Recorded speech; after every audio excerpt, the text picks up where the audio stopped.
The essential importance of criteria. Nobody does things without reason. If we did, we'd be a bunch of bumbling fools walking around and tripping over furniture. Every single action, or lack of action, is to achieve a certain outcome. Even if that outcome is to avoid pain, or get something that we aren't consciously aware of, we do things to get results. The reasons, or the outcomes we are trying to achieve are done in order to fulfill our criteria.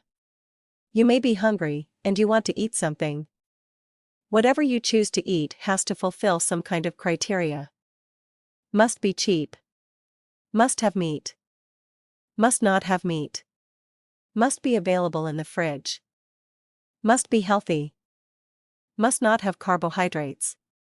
Must not have too much salt. Without knowing what the criteria is of your customers, you are pretty much reaching in the dark. Sure, you know they are interested in some kind of dog training program, but like the guy above looking for that food, unless you know what criteria they are trying to fulfill, you are only guessing. Is it any wonder that most sales pages have conversions around 1%, so when you sit down to write a sales page, you can do two things.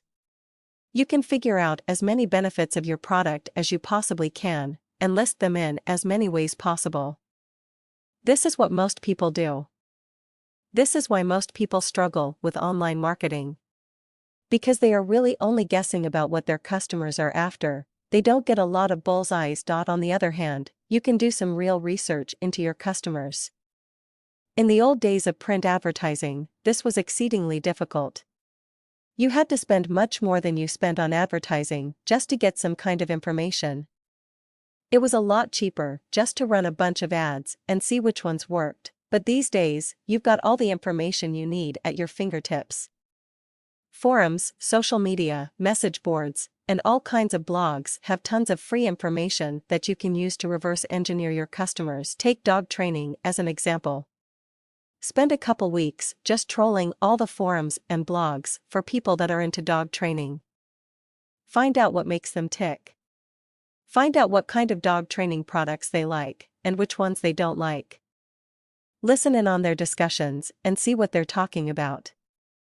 Follow their tweets and become fans of their Facebook pages. When you take the time to actually learn something about your customers, it will be a lot easier to sell stuff to them. Stuff they really want, they'll really use, and tell all their friends about. Could this be worth something to your business?